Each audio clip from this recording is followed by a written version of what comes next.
Et salut à tous, c'est les cours du net et on se retrouve aujourd'hui pour une nouvelle vidéo concernant les séries de Fourier. Alors tout d'abord, ce qu'on va voir, c'est qu'est-ce que c'est qu'une série de Fourier et à quoi ça sert. Ensuite, je vais vous montrer un exemple très pratique pour que ça soit beaucoup plus clair dans votre tête. Et ensuite, à la fin, je vais vous donner quelques applications et quelques domaines dans lesquels les séries de Fourier sont utilisées fréquemment. Alors, qu'est-ce que c'est et à quoi ça sert une série de Fourier ? Je vous ai mis une petite définition. Alors, c'est quoi ? C'est une méthode de décomposition d'un signal en plusieurs sinusoïdes de fréquences différentes avec l'ajout d'une constante. On verra ça juste après. Alors, une sinusoïde, c'est quoi ? Ça peut être soit un cosinus ou un sinus. Les séries de Fourier sont valables uniquement pour des signaux qui sont périodiques. C'est très important. Contrairement à la transformée de Fourier où là vous pouvez l'utiliser pour tout type de signaux. Je vous ai mis un exemple de graphique d'une fonction f de t.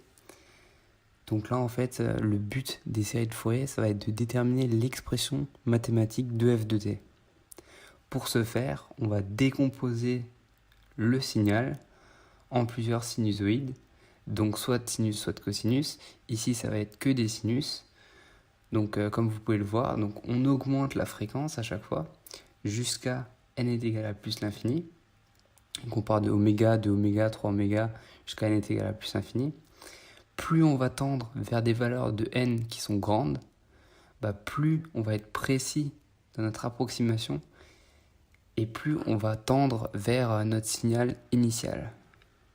Il ne faut pas oublier l'ajout de la constante, donc de la valeur moyenne du signal. Et pour vous donner une idée, là c'est à peu près, si vous tracez la constante, elle est à peu près située ici. Et le signal va osciller autour de cette valeur-là. Je vous ai mis à titre indicatif l'expression, donc du coup si on additionne toutes ces sinusoïdes, on peut aussi dire que c'est la somme allant de n est égal à 0 à l'infini des a sinus n oméga t. Alors on a vu juste avant qu'est-ce que c'était qu'une série de Fourier de manière graphique. Et maintenant je vais vous présenter l'expression analytique d'une série de Fourier qui est très importante.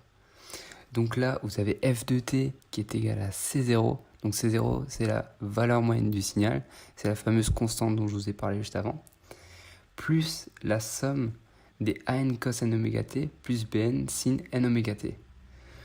Alors là, ce qui est très important, c'est les an et les bn qui représentent respectivement la proportion de cosinus et la proportion de sinus dans le signal. Donc l'objectif, ça va être de trouver ces proportions, donc ces coefficients an et bn, qui représentent en fait les proportions de cosinus et de sinus dans la fonction initiale. Alors je vous ai mis l'expression de ces coefficients de Fourier an et bn en encadré gris.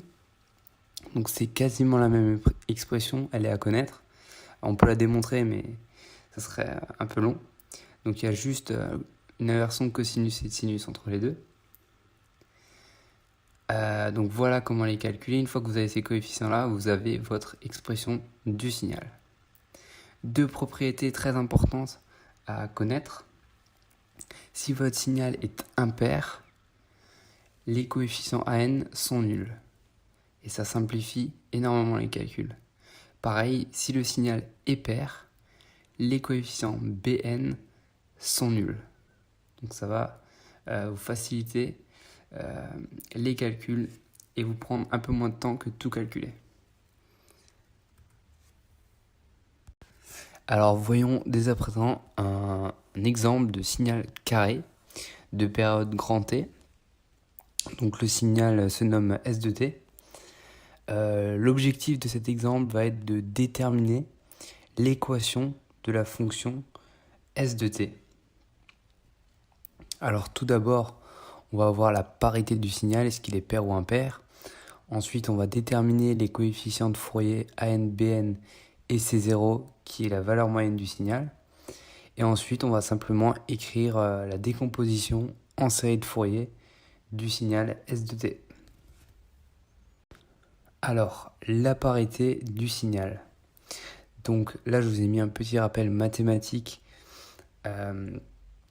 pour savoir comment déterminer si un signal est pair ou impair. Alors donc, le signal est pair si S de moins t est égal à S de t, et il est impair si S de moins t est égal à moins S de t. Donc très simplement, on peut essayer en fait grâce au schéma. On prend une valeur quelconque de t. Donc par exemple, on va dire que moins t est égal à moins phi sur 2. On monte et on regarde que pour cette valeur-là, le signal vaut A.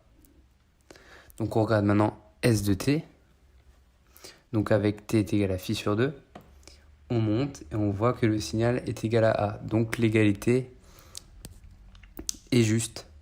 On a bien S de moins t égale à S de t. Donc le signal est pair. Vous pouvez le voir différemment également en faisant la symétrie par rapport à l'axe des ordonnées. Donc en gros, comme un miroir, vous repliez votre feuille et vous voyez qu'il y a une symétrie par rapport à l'axe des ordonnées. Donc le signal est pair. Et si le signal est pair, les coefficients Bn sont nuls et qu'on n'a pas de sinus dans la décomposition. Alors, la détermination des coefficients de Fourier AN, Bn et C0. Donc on a vu précédemment que le signal était pair, donc du coup ça nous simplifie le calcul, les Bn sont nuls. On va voir comment calculer AN. Donc je vous ai mis la définition de AN. Alors ce qu'on va faire, c'est qu'on va appliquer cette définition à notre cas. Donc en gros, remplacer f de t par s de t, premièrement. Ensuite, ce qu'on peut constater, c'est qu'on va pouvoir changer les bandes de l'intégrale. Pourquoi ? Parce qu'en fait, vous voyez que la période là, elle débute au milieu ici, et elle va jusque là, sauf que sur cet intervalle là, le signal est nul. Et c'est pareil ici, d'ici à phi sur 2, le signal est également nul. Donc du coup, en fait, on va pouvoir changer les bandes de l'intégrale et dire que intégrer de 0 à t, donc intégrer sur toute la période, revient à intégrer de moins phi sur 2 à phi sur 2. C'est ce que j'ai mis juste ici. Car le signal, je rappelle, est nul du milieu ici à moins phi sur 2 et du milieu ici à phi sur 2. Donc ça revient au même que d'intégrer de moins phi sur 2 à phi sur 2. Après on réécrit toute cette chose-là, s de t cos oméga t dt. Et ensuite, on va pouvoir constater qu'en fait, de moins phi sur 2 à phi sur 2, le signal, il vaut quoi ? Il vaut A. Et A, c'est une constante. Donc voilà, donc on recopie. A fois cos oméga t dt. On va pouvoir ensuite sortir le A de l'intégrale, car c'est une constante. Donc 2A sur t fois l'intégrale de moins phi sur 2 à phi sur 2 cos oméga t dt. On réécrit juste en dessous. Et là, il va falloir intégrer.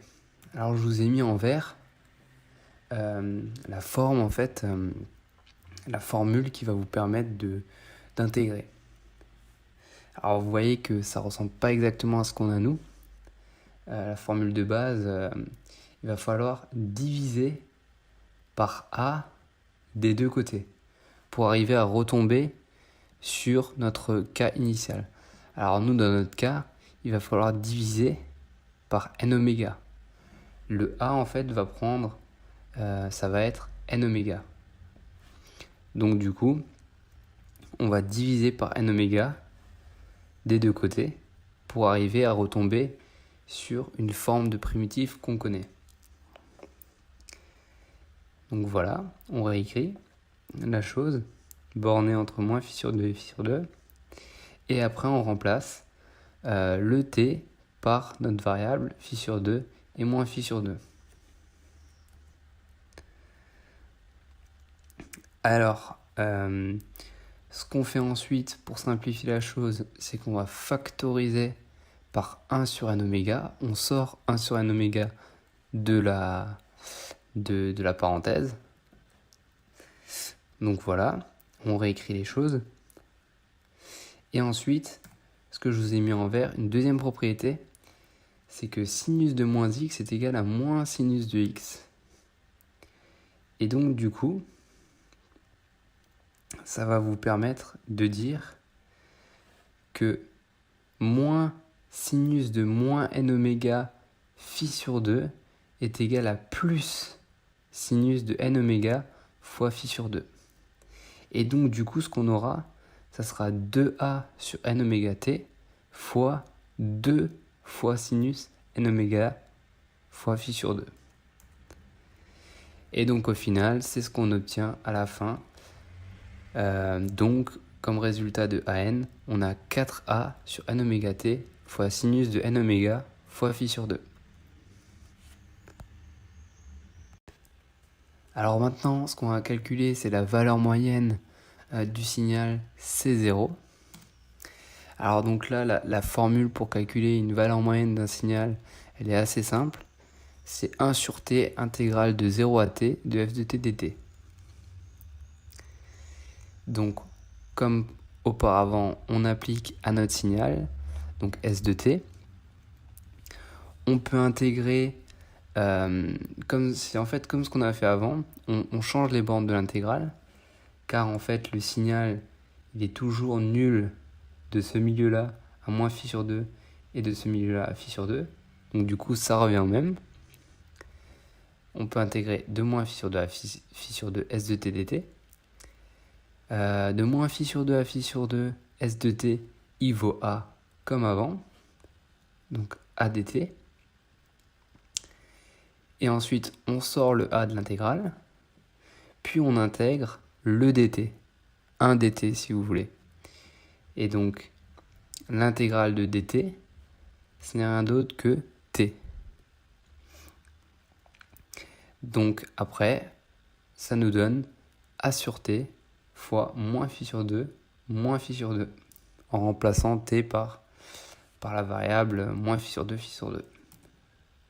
Donc au final, ce qu'on obtient, on obtient C0 qui est égal à moins A fois phi sur t. Alors maintenant, la dernière étape, ça va être de écrire la décomposition en série de Fourier. Donc de trouver l'équation du signal S de t. Je vous rappelle la définition d'une série de Fourier avec les coefficients AN et BN qui, je vous le rappelle, représentent la proportion qu'on a dans le signal de cosinus et de sinus. Donc, ce qu'on a vu précédemment, les BN sont nuls. Le AN, 4A sur n oméga t fois sinus de n oméga phi sur 2.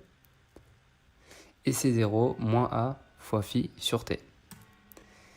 Donc, on peut réécrire en appliquant la définition notre signal S de t qui vaut ce que je vous ai mis en encadré, rouge.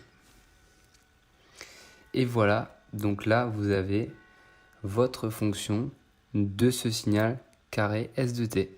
Et je vous rappelle également que plus le n dans la somme sera élevé, plus on va être précis dans notre approximation du signal.